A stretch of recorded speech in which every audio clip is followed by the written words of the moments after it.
Barakatah Yahweh, Barakatah Yahweh Shah, Call Halayim La Yahweh Ba'ashim Yahweh Shah, Ba'ashim Rakah HaKodash, and double honors to the big brother, the men of great millstone, from the elders and apostles of the brethren on down, that's teaching and preaching the true doctrine of Yahweh Ba'ashim Yahweh Shah, Shalom Ba'yatah Dawadah, and to the Akim and Akabata that's out there repenting. Shalom to you, Mashmakah.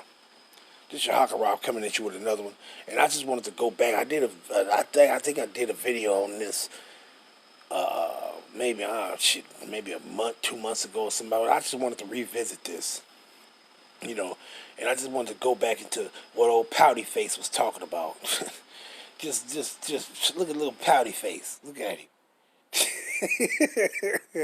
I just look at Pouty. I just call his ass Pouty Face. Don't he look like he pouting? Look at him. Call this nigga Pouty Face, man. Hey, man, these people is through. And I went and I said, man, I'm going to play this. And then I want to go into some, because I want to address a couple of things in it. Because these people is through, man. These people, they don't believe. The point why I wanted to revisit this is because here it is.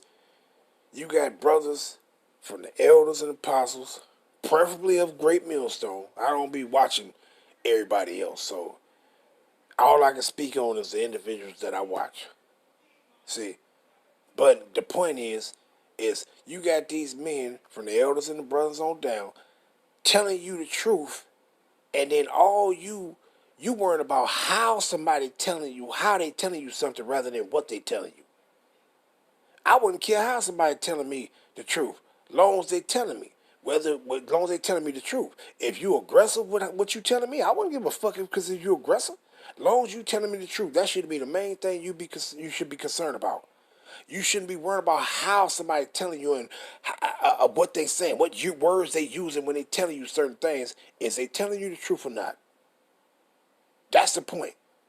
But these people, they sit like Pouty Face right here, sit back and think you're lying and shit. They just trying, and then they wrong. This shit is hilarious, man.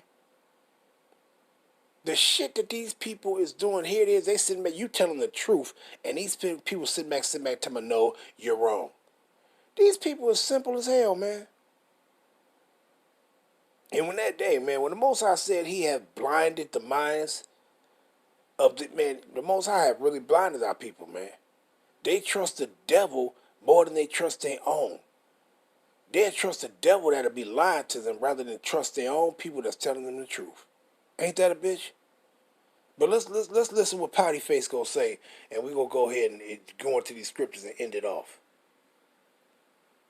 Gave Acts 9 and 15 as an example, and this is where Paul, what his ministry will be about. His ministry was to be focused on the Gentiles. We looked at Acts 10, 9 through 16, which connects directly with Leviticus 20, 24 through 26. Now, what did you just? Oh man, what did you say this dude say?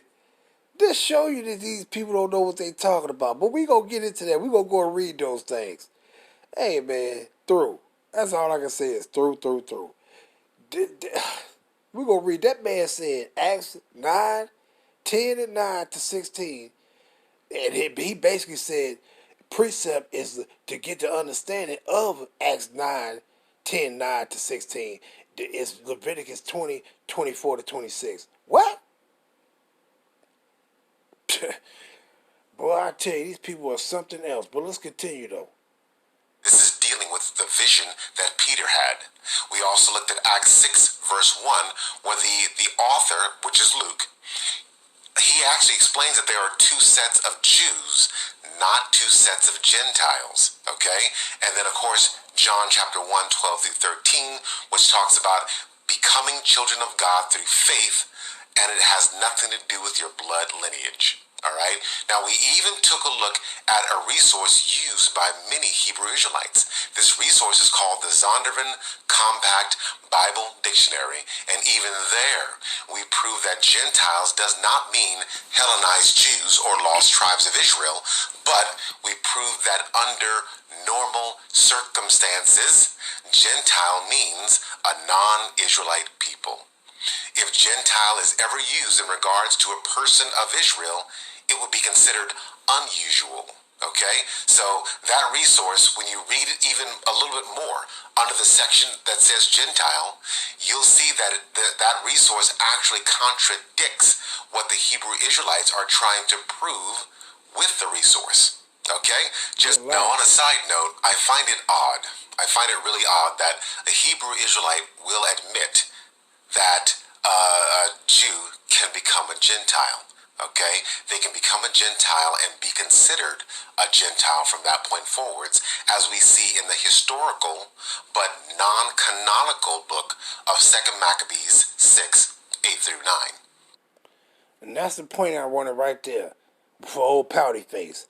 He said the Apocrypha is non-canonical. And that's why I went to last time pertaining to that. But I'm going to go into another part of it too. It ain't going to be long, just a quick hit. Just to show that you don't know what the fuck you talking about. You don't know what you're talking about concerning Acts 10:9. Neither do you know what the hell you're talking about when it comes to Acts 6:1. And you damn sure don't know what you're talking about when you went to St. John. If I'm not mistaken, I think he went to 1 and 12 and something like that. 12 and something. You damn sure you know what you're talking about there. You just through all the way through. You just don't get it. Just through. No problem, because the Most High, he has eyes closed. The Most High got his brain like that. He got his spirit like that.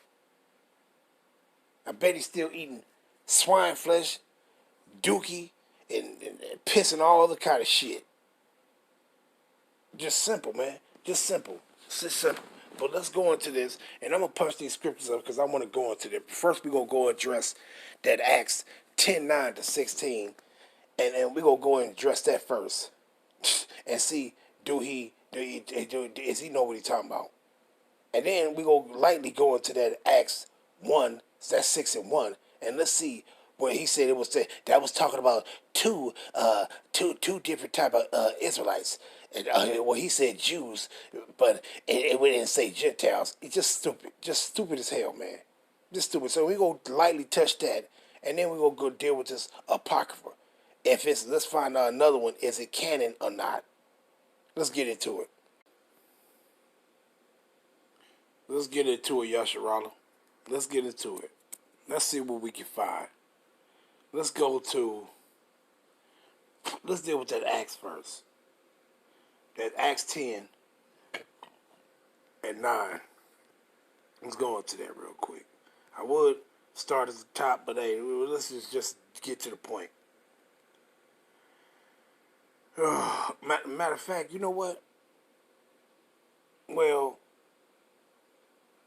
yeah, I'll come back to him. You know what? No. Let me, should I do it? Yeah, let's do it. Let's go there first. Let's go there first. Let's start at... Yeah, we'll start at 3. Acts 10 and verse 3. He saw in a vision evidently about the 9th hour, talking about Cornelius, of the day, an angel of Yahweh coming in to him, and saying unto him, Cornelius. And when he looked on him, he was afraid and said, What is it, Lord? And he said unto him, Thy prayers and thy aims are come up for memorial before Yahweh. And now send to Joppa, and call for one Simon, whose surname is Peter. He lodgeth with one Simon a tanner, whose house is by the seaside. He shall tell thee what thou oughtest to do. And when the angel which spake unto Cornelius was departed, he called 2.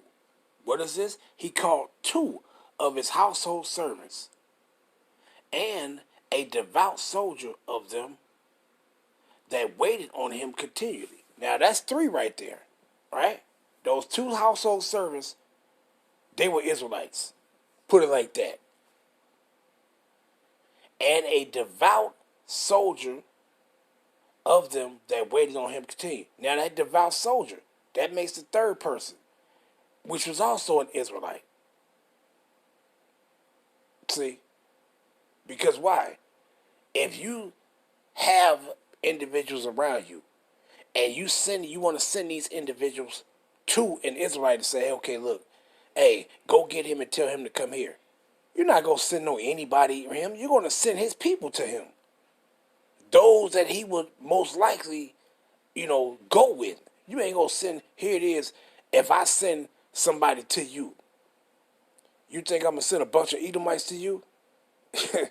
Hey, I want you 3 Edomites to go get the brother and tell him to come here. Tell him I need his help. Tell him to come here.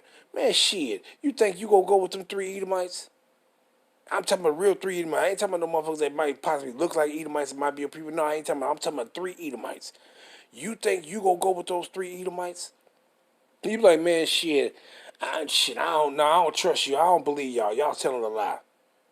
So you would send somebody that person would kind of like, okay, yeah. So if I send 3 brothers to you and say, hey, man, the brother want you. He want you. You gonna be like, all right, man, where you at? You gonna go? Why? Because it's your people dealing with you.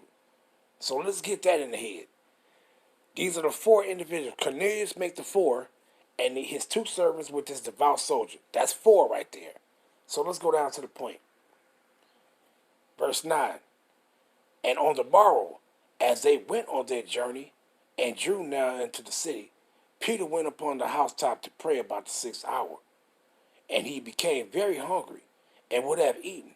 But while they made ready, he fell into a trance. And he saw heaven open, and a certain vessel descending unto him, and it had been a great sheet knit at the 4 corners, and let down to the earth. It says what? The 4 corners. Those 4 corners represented those 3 individuals, including Cornelius, that was waiting on him. That's what that 4 went into. Cornelius the 1, the 2 servants, which was Israelites, and the devout soldier also, which was an Israelite. That makes 4. That's what this is talking about right here.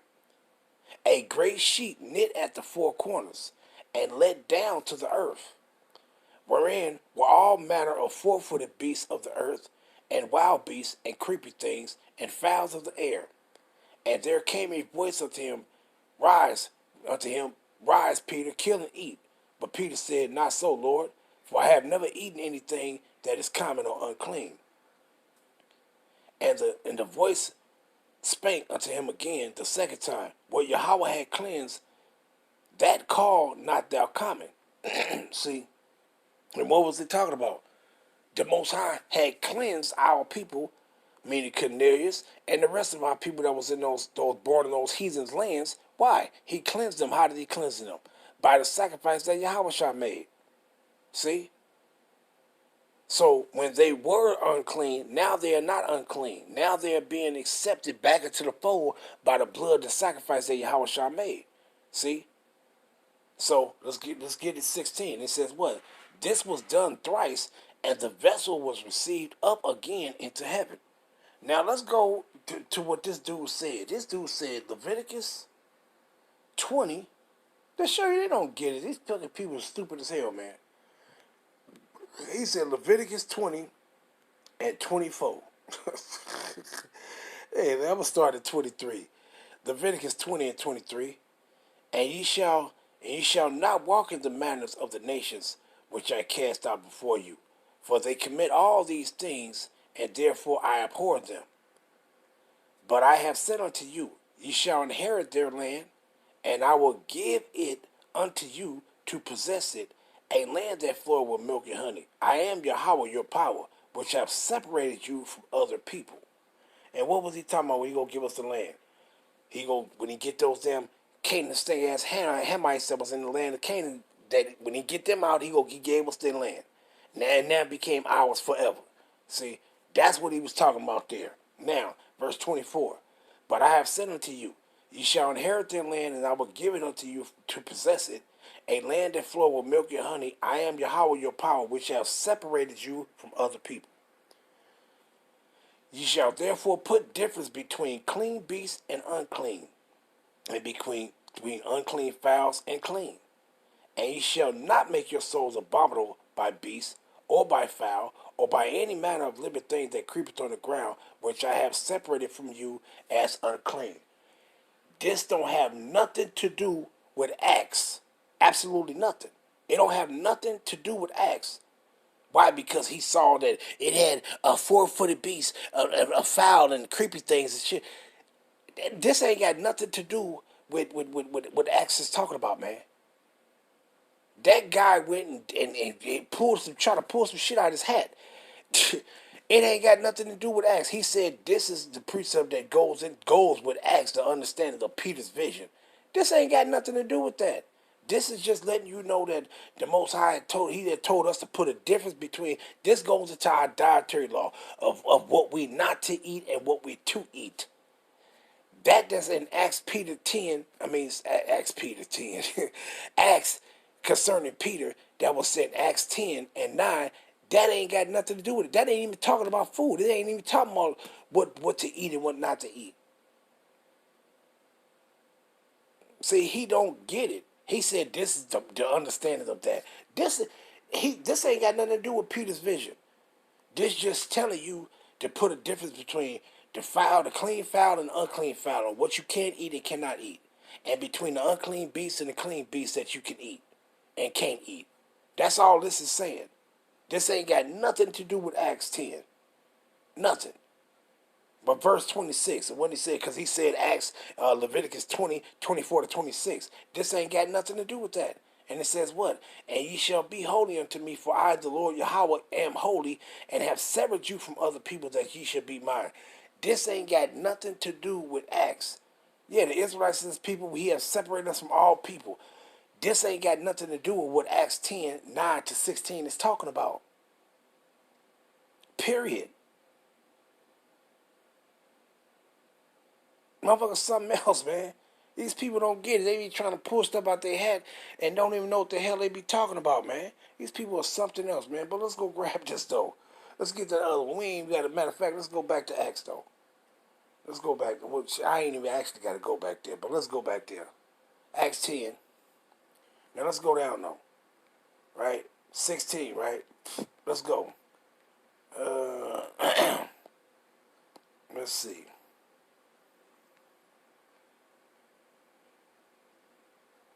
Let me see what we want. And we'll read this at 28. Acts 10:28. And he said unto him, ye know how that it is a lawful thing for a man that is a Jew to come to keep company, or to come unto one of another nation. But Yahweh has showed me that I should not call any man common or unclean. See? So what he was talking about, Acts 10 and verse 9-16, it ain't had nothing to do with food. It wasn't talking about eating nothing. It's talking about men. And he was just telling you, whom the Most High had cleansed by the blood of Yahushua, you don't call them common. Don't call them as if they the other nations, and don't call them unclean. See? It's talking about our people, man. That's what it was talking about. So what did he say? But Yahweh has shown me that I should not call any man common or unclean. Because Israelites, when they accepted back into the fold, they ain't common and unclean. They are clean unto you. They just like you. They accepted back into the fold just like your ass is in the fold. See? It ain't got nothing to do with these heathens, and the shit that he was talking about. They got something to do with Leviticus 20 and 24-26. That ain't had nothing. Acts 9 and 10 and 9 ain't had nothing to do with that, man. This guy is something else, man. Something else. It's talking about Israelites, man, right here. When you go into this, I ain't want to do it for the sake of time, but when you go into this, it's talking about another Israelite. Matter of fact, I got to do it. It said, come on to one of another nation. Let's grab this. Who is this other nation talking about? Let's do that real quick. Let's go into it. It says to come unto one of another nation. Now, where is that at? Is that Hosea? Where he says, is that Hosea 4 or 6? Where he said, Ephraim is joined on to idols, leave him alone. So when you saw other Israelites When they start worshiping idols and all that shit and don't have nothing to do with them. You treat their ass like you would treat a heathen. You don't have nothing to do with them. See? So it's our people that was over there in them other lands that was worshiping idols, you was told not to have anything to do with them. See? Because why? They was doing heathen shit. So you was told to leave them alone, don't have nothing to do with them. But let's read this though. Keep company or come unto one of another nation. When you grab this other nation, it ain't talking about other people. It's talking about the Israelite. But it's talking about the Israelite that's worshiping idols though. Let's grab it. And it says one of another nation, right? Now, you got this one. Let's go here first. Alas, right? Which goes into another, right? Let's come out. Now, when you go into this, filet. Strong's G 5443. Filet. Filet. Filet. Filet, right? When you come into the filet, it says what? Another, basically, alas, filet. Meaning what? Another tribe. In the New Testament, all the persons descending from one of the 12 sons of the patriarch Jacob, a nation people. So what nation people? Another Israelite. See? Probably no matter what tribe he's from, if his ass is worshiping idols and he ain't serving Yahweh Hashem Yahushua, he basically can fuck off. See? And that's the same thing with our people right now. If they run around with what is that? For 2 John? Is that, yeah, 2 John 1 and what's that, 1 and 9 and 10? If they don't even let their ass in your house, if they come in with another doctrine and all that shit, don't even let their ass in your house, man. That's the same. You ain't supposed to have nothing to do with them. See? And that's the same thing for our people that's running around talking about, oh yeah, and then Jesus in it. So you talking about some old pasty faced motherfucker with long hair and blue eyes and all that shit, Caesar Borgia shit. You ain't supposed to have nothing to do with their asses. If you see an Israelite running around talking about that he's a Muslim, you ain't supposed to have nothing to do with him. You see an Israelite that's running around talking about he a Buddhist or any of this other shit, you ain't supposed to have nothing to do with them. See? So who is this Alas Filet talking about? That another nation is talking about another Israelite from any tribe that's worshiping idols. You ain't supposed to have nothing to do with him. See? So let's go back to it. What is it talking about in here? Acts 10:28. This is concerning what he was talking about in Acts 10:9-16. See? So what was he talking about? Those individuals that Cornelius sent to him, those were Israelites. See, but he was told concerning those individuals that was coming to him, look, don't think they common and unclean. You can go with them because why? Now they coming to the house. That's the reason for Cornelius. He said he prayed to the Most High. He called him a devout man, one that prayed unto Yahweh all the time. And his house, they believed in Yahweh Hashem Yahushua. See why? Because they was being brought back. They was brought back into the fold, and he was a believer of Yahweh Hashem Yahushua. So he was accepted. See? So he was being looked at as clean by Yahweh Hashem Yahushua, meaning you could deal with him. That's why he said, go and send for Paul, send for Peter to come unto you. Why? Because now you're clean now. You believing in me. Y'all ain't worshiping no idols and all the shit. Now I'm accepting y'all back. See? But let's move on. Let's move on, man. Let's grab that Acts 6. And he said these ain't talking about, what does it says right here? When he said this, it didn't say Gentiles. What are you talking about? It said the different two Israelites, but it didn't say that this was two different Gentiles. What are you talking about? Just simple. Acts 6:1. And in those days, when the number of the disciples was multiplied, there arose a murmuring of the Grecians against the Hebrews. Who the fuck is the Grecians? Is this some heathen? No, these are Israelites. Why is he being called a Grecian? Because let's grab it. Let's put this other translation right quick. Let's go get this. Let's go to, let me see. I'm going to grab the BBE. Let me try that one first. Slovakia. Come on now. Oh yeah, baby. Unless I passed it.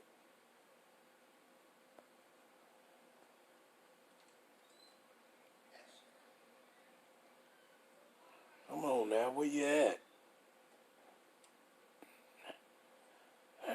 shit. I must have passed it up. Let me just look at this real quick. Slocky, there it go.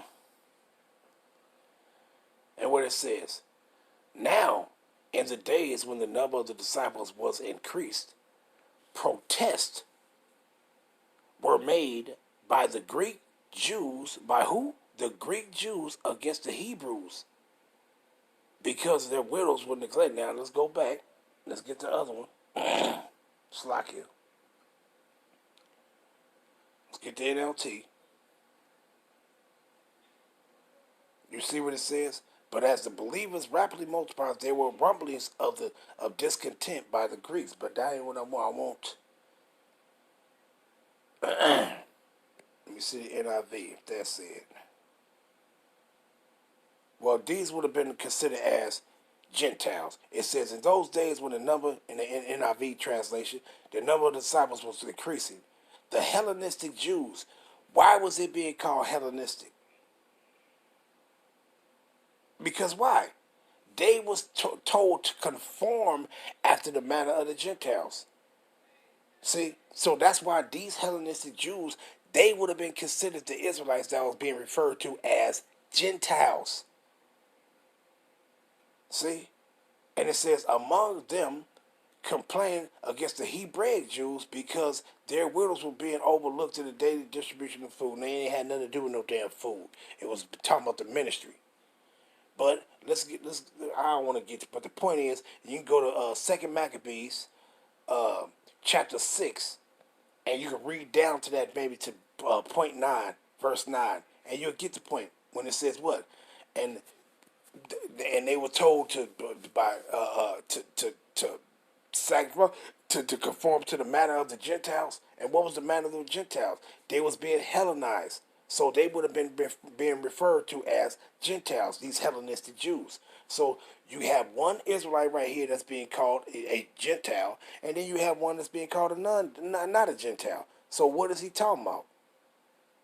He don't get it. I ain't want to go all into it because I wanted to touch on that lightly, just to go and read that to the point. But let's go get this other thing that I want, because he said the Apocrypha is not canon. Well, let's see this. Let's go here. Let's go to the book of Daniel, chapter 8. Now, would you be able to understand anything that's in here? Now, I'm going to start at verse 8, and I'm going to go down to, I say, 14. Daniel 8 and 14. Now, if you say that the Apocrypha is not canon, well, explain this. If you got to go into the scriptures, explain this to me if the Apocrypha not canon. Daniel 8 and 8. The goat became very great, but at the height of his power, the large horn was broken off, and in it placed 4 prominent horns grew up towards the 4 winds of heaven. Now, who was that large horn that was broken off? It was talking about who? Alexander the Freak. That's who it was talking about. And then it says, and in its place, 4 prominent horns grew up towards the 4 winds of heaven. And who was those 4 prominent horns? What?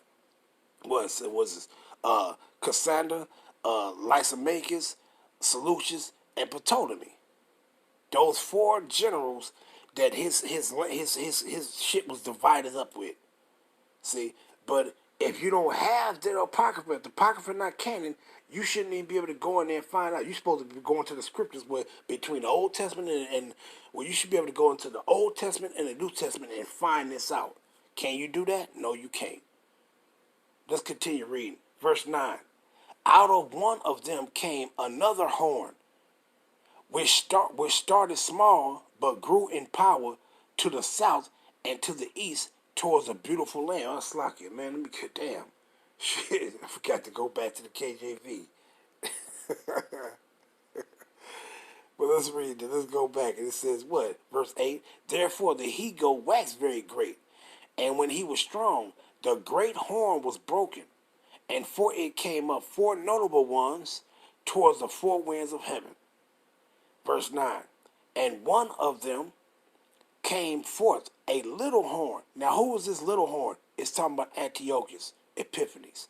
It says, which waxed exceedingly great towards the south, and towards the east, and towards the pleasant land. Talking about our land. Now it says what? And it waxed great, even to the host of heaven. And it cast down some of the hosts of the stars to the ground, and stomped upon them. Yea, he magnified himself even to the prince of the hosts, and by him the daily sacrifices was taken away, and the place of his sanctuary was cast down.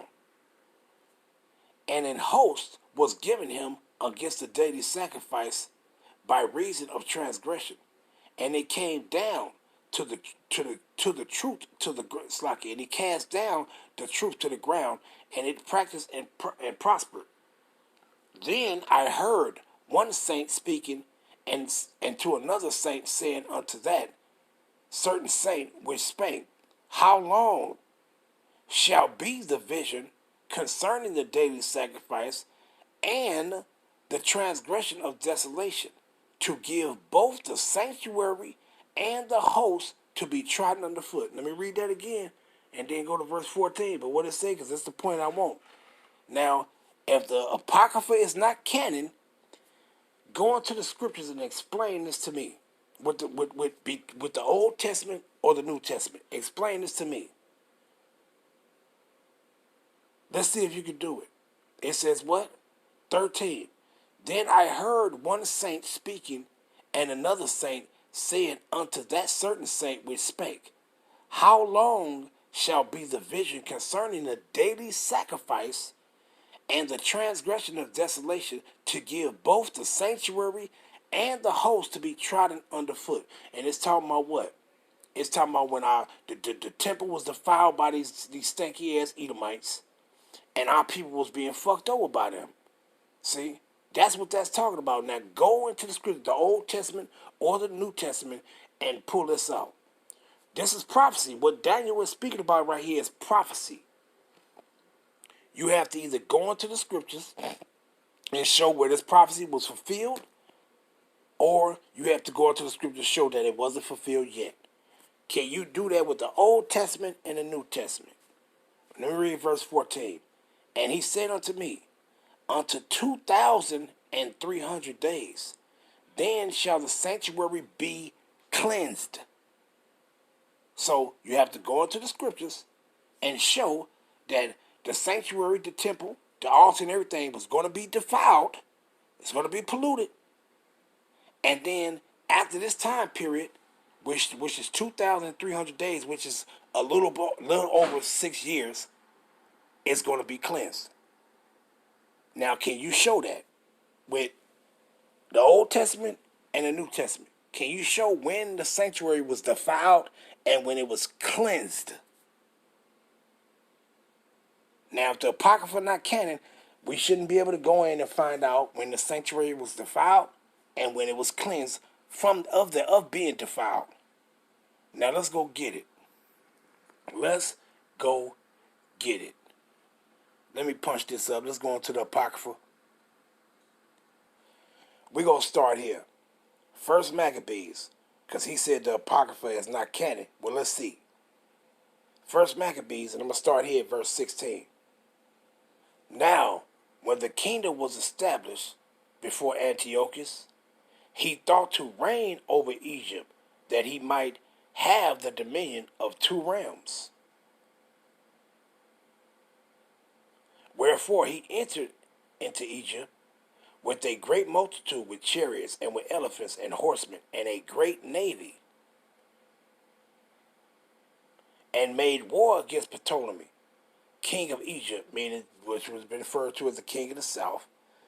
But Ptolemy was afraid of him and fled, and many were wounded to death. Why? Because they had a war. And it says what? Thus they got the strong city in the land of Egypt, and he took the spoils thereof. And after that Antiochus had smitten Egypt, he returned again in the 143rd year, and went up against Israel. What did he do? So this is the beginning of the sanctuary being defiled and being polluted. This is the beginning of that. And then what was written in Daniel's 7, the 2,300 days, which is a little bit over 6 years. So you're going into here. It says what? We go get to 6 years. And it says, and after that, and then after those 6 years, the sanctuary is going to be cleansed. It says what? First Maccabees 1 and 20. And after that Antiochus had smitten Egypt, he returned again. What did he do? He returned again in the 143rd year and went up against Israel and Jerusalem with a great multitude. And this when he came and he was had our people sacrificing swine flesh and all kind of shit. Right? So let's go here. First Maccabees. Matter of fact, let's go. Let me see. You know what? I go down. Let me go down right quick. Just to grab that point right quick. Let's go down. I think it's 43. Let's see. 43. I started 41. Slovakia. 41. Maccabees 1 and 41. Moreover, King Antiochus wrote to his whole kingdom that all should be one people, and everyone should leave his laws. So all the heathen agreed according to the commandments of the king. Yea, many also of the Israelites consented to his religion, and what sacrificed unto idols, and profaned the Sabbath. See? So when you go, matter of fact, let me grab this real quick. Damn. I gotta go punch it up. Let me grab this real quick. Second Maccabees, chapter 6. Let's grab that. And it says what? Not long after this, the king sent an old man of Athens to compel the Jews to depart from the laws of their fathers and not to live after the laws of Yahweh, and to pollute also the temple. Man, I ain't gonna read. I hate reading that shit with all that heathen garbage, Olympia and all that shit. It says, the coming in of this mischief was sore and grievous to the people, for the temple was filled with riot and reveling, and with reveling by the Gentiles, who deal with harlots, and had to do with women in the circuit of the holy places, and besides that, brought in things that were not lawful. The altar also was filled with profane things, which the law forbiddeth. See? So this is the time during when the kingdom was being, the altar and the temple was being defiled. And when did it begin? Let's go back. Let's go back. Slovakia. Let's go back to First Mac. Come on now. First Maccabees. Let's go back down. Continue at 16. Slovakia. Is that what I wanted? What was I at? Right here. So let's continue here. 19. Thus they got the strong city in the land of Egypt, and he took the spoils thereof. And after that Antiochus had smitten Egypt, he returned again in the 143rd year and went up against Israel and Jerusalem with a great slaughter. See? So what did he do? He came up against us during that time. And what? From the year 143 is when all that mischief and that evil was coming into the, what he's what? To get us to sacrifice swine flesh, to go us, it just appears where he would start afflicting our people, trying to Hellenize our people. See? That forced conversion to their heathen ass Gentile ways. See? But let's go here. First Maccabees, the 6th chapter. I just want to grab this 6-year time period. The 6-year period from when that dirty ass stanky Edomite died too. But what it says, I'm gonna grab this first. Let me read this too. First Maccabees 6 and 1.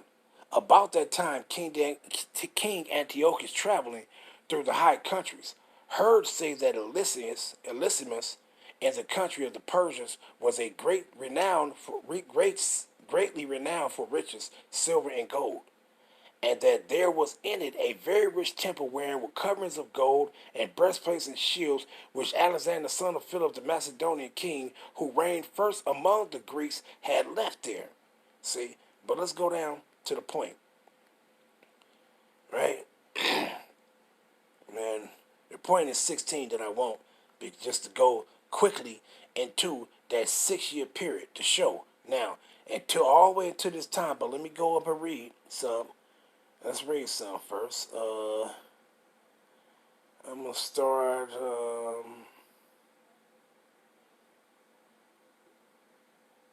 Let me see. Damn. Shit. Why I start here at 6? Damn, should I? Well, I start. Nope, I start at 5. Damn. And it says, moreover, First Maccabees 6:5. Moreover, there came one who brought him tidings into Persia, that the armies which went against the land of Judah were put to flight. And who was they put to flight by? Take a wild guess. And that Lysias, who went forth first with a great power, was was was driven away of the Jews, of the Judites, and that they were made strong by the armor and power and store of spoils, which they had gotten of the armies whom they had defeated. Also, that they had pulled down the abomination which he had set up upon the altar in Jerusalem, and that they had compassed about the sanctuary with high walls, as before, and his city Basura. Now, when the king heard these words, he was astonished and sore moved, whereupon he laid him down upon his bed and fell sick for grief, because it had not befallen him as he had looked for. And this is when the Most High was plaguing his ass, when it said that, and he shall fall without hands, and he shall die without hands, or whatever, but it's pertaining to the Most High killing his ass. And it says what? And there he continued many days, for his grief was ever more and more, and he made account that he should die. Wherefore, and this concerning Antiochus, and it says what? Wherefore he called for all his friends and said unto them, the sleep is gone from my eyes, and my heart faileth for very care.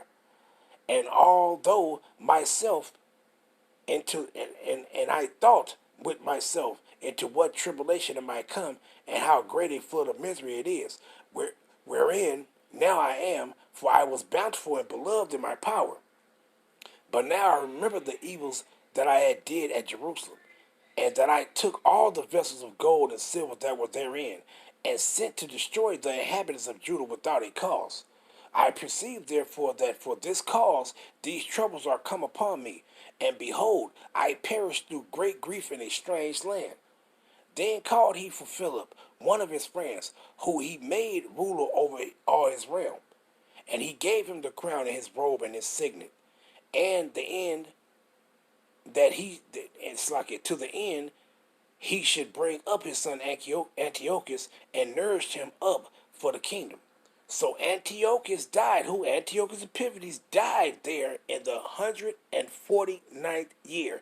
So during that 43rd year, the 143rd, when he came into and started telling our people to sacrifice some swine's flesh and stop keeping the Sabbath and profane the festival day, the Passover and all that shit, all that was done all the way up until his ass died right here in the 149th year. So that was that 6-year mark right there, what it was talking about in Daniel's 8 and 14. See, that was that 6-year mark. See? So when was the kid to tell you? It was going to be defiled, and after that 6-year mark, after that 2,300 year day mark, the temple is going to be cleansed. So when was it cleansed? Let's go grab it. First Maccabees 4, and let's go down to verse 36. I'm going to start at and just read it to 43. See, so if the Apocrypha not canon, well, I shouldn't even be able to do this. This shouldn't be going and understanding what Daniel 8 and verse 13 and 14 is talking about. I shouldn't even be able to do this. Why? Because the Apocrypha wouldn't be canon. So if I can do this, if you can go here to get the understanding of what Daniel 8, verse 13 and 14 is talking about, well, then in the Apocrypha, that makes the Apocrypha canon. See? Because what Daniel is talking about in Daniel 8 chapter 13, 14 verse, he's talking about concerning, he's speaking prophecy of what's going to happen. And then you go and get the account. So that makes it canon. You fucking dumbass, stupid ass people, man. But let's start here. First Maccabees 4, and I'm going to read this and end it off. First Maccabees 4 and 36. Then said Judas and his brother, behold, our enemies are discomfited. Matter of fact, just let me see. Let's see.